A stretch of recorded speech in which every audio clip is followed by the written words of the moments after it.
that happen. All right, cool. Now, let's see. Let's get everything on. Sorry, I'm like a minute late today. I was actually on time, but the camera, well, not the camera, the phone, the Wi-Fi that I'm on right now is not very good. And it's like connecting. So I got rid of the Wi-Fi and we're just on basic Verizon plan and voila, all good.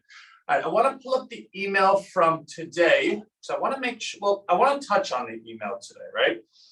I want to make sure everyone understands the wallet. Now, I'm pulling it up as we speak. Come on. All right, cool. So the three wallets, Binance is what we prefer because the coin is on the Binance Smart Chain, because the coin is a Binance coin. We prefer everyone to have the Binance wallet because that is apples to apples. Now, the reason everyone won't be able to have the Binance wallet is because the Binance is not accepted everywhere. So I believe New York can't have Binance. I believe Texas can't have Binance. I think California can't have Binance. And there's other countries that can't have Binance. So what do? Well, Trust Wallet is actually owned by Binance. So they are Binance, but not Binance, right? I see people typing. Oh, cool. Oh, Toronto as well.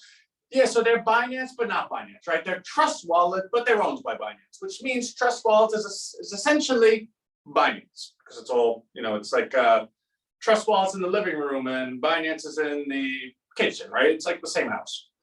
That being said, Trust Wallet, for those that can't have Binance, is our choice. In fact, that's what I have. The difficulty, or at least the consideration, is Trust Wallet is an app on the phone. Yes, you can put it on your computer as well, but most people will use it as an app on the phone, which means your phone essentially is now your safe to your coin. Now, when you open up a wallet, they'll give you a security phrase, you'll have a security key. I cannot express enough that you need to write that stuff down, screenshot it, do something, and keep it, don't share it. Because if your phone ever breaks and you're like, oh my God, I have like $1 million in RHINOBUX, but my phone's broke, what do? You can get a new phone, you can download the app, and you can put your secret phrase in and your private key, and voila, it's back. If you do not have that stuff, there is no way of ever getting it back, ever. So I don't know how many times I have to say ever for you to really, really get the point. Make sure you write that stuff down. Now, MetaMask, which is the third option, yeah, totally scared, is the most used wallet in the entire world. So the three options we offered you are not kiddie options, right? Like they're not like from a deep, dark corner somewhere. It's not, because here's the thing with crypto. And actually one of my friends was messaging me this morning. She's a nurse in Texas. She's going to school and she's on the dollar plan, right? Like I thought our friendship was worth more, but she's on the, I'm kidding. She's a nurse and she's on government scholarship. So she doesn't have, she has to study.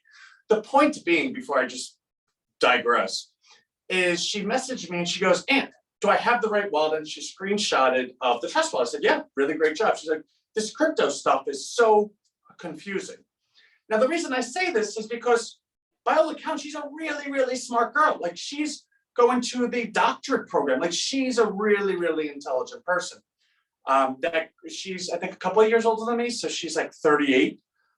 So she grew up in the technology age. She's a really smart person and she already has a plan. So she has the motivation to learn it.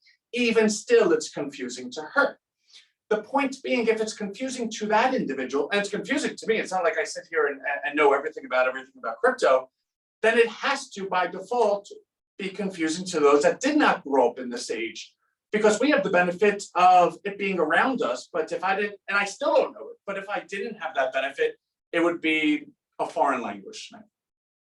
Point being, there's no part of RHINO that's going to take any of those chances. There's no part of RHINO that's going to take anything for granted that assumes that one knows crypto or one knows this, or build any type of assembly line that requires someone to, oh man, I knew that, but I need to learn this. No, the whole foundation of RHINOBUX is you get a plan, super easy, right?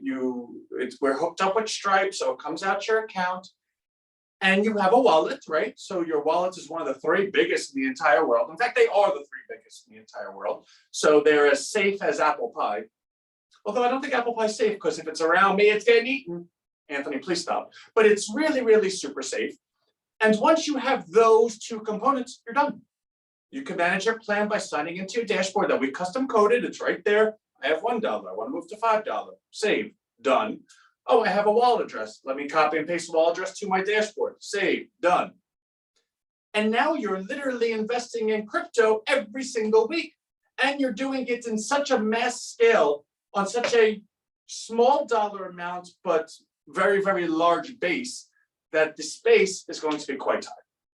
Because on my end, my superpower is that I'm smart enough with math, and I know markets and behavioral economics, that I'm able to then manage that market to go where we want it to go. And I feel like when I say that, sometimes it just sounds like, Anthony, you shouldn't be able to say that.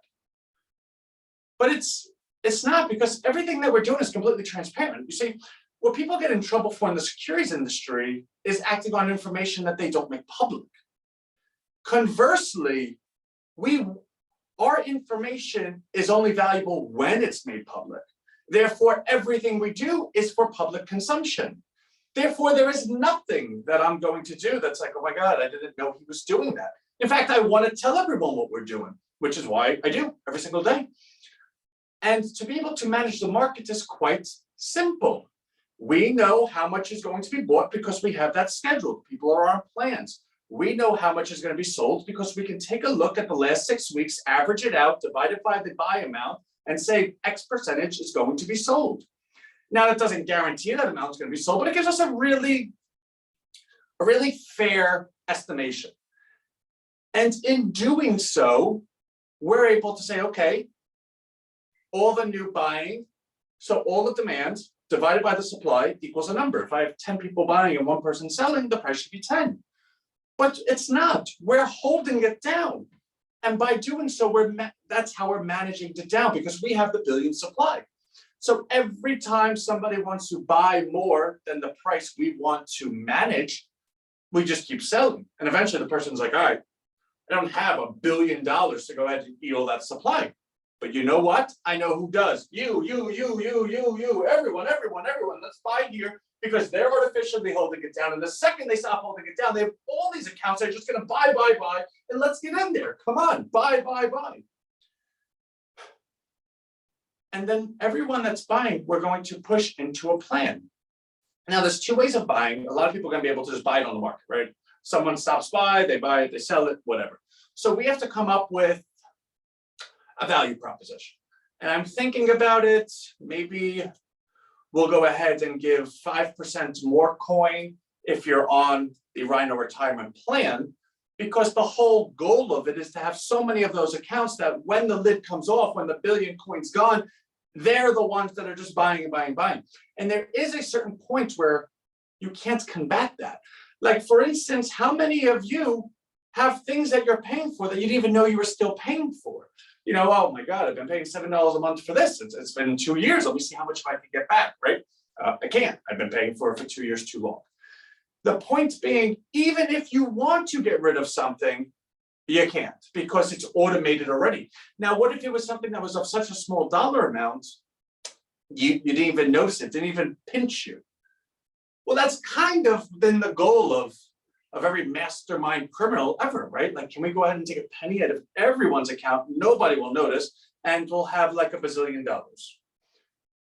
But what if you were able to do that ethically? Well, how do you go ahead and grab all those people together? Well, you have to invent a value proposition. You have to be able to find the moment in time that you can go ahead and steward a flock to change the world, and everyone's on board. You have to be able to explain, you have to be able to teach, you have to make it simple. Welcome to RHINO. So it's 10:10. I'm going to leave on that. I absolutely love everyone. Please get your wallet addresses in the email. I did say yesterday I was going to offer something that was a paid position. I will do that tomorrow because the email was already too long. I wasn't going to compile it with that. We got an additional 6 member. Oh, by the way, I have to tell you. So we have 1,220 referrals. I want to say about 30 of them are email addresses that bounced. I don't blame anyone for that, right? But it's definitely higher than I thought it was going to be. But that's not the point. The point is, there's two of you that may think you're friends with someone that does not consider you their friend. So I believe some of us probably just started giving any email we had. But there's someone that really doesn't like one of you. And if that person, maybe I'll just email you. Whatever. All right, now I'm looking around. It's a minute too long. That's it. Love everyone. Oh, automations. Please email.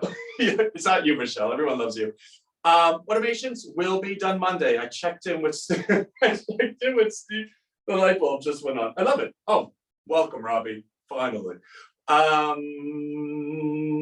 checked in with Steve, our head of that department, yesterday, and we actually were able to slice off half the work and actually the hard stuff.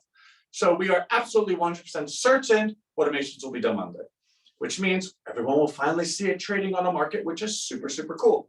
I do need to figure out how we get that market to be on everyone's radar, but that's a higher class problem down the road, I think they call it. All right, I gotta stop. I do love everyone and I want to stay here all day. Oh, wow, hope it isn't me. No, it's not you, Brian, if everyone asks. No, okay, love you, bye. Oh, I swear to, videos are back up on YouTube. We are out of 1 week YouTube detention. I did post 2, you can post this one. Okay, now I'm going, goodbye.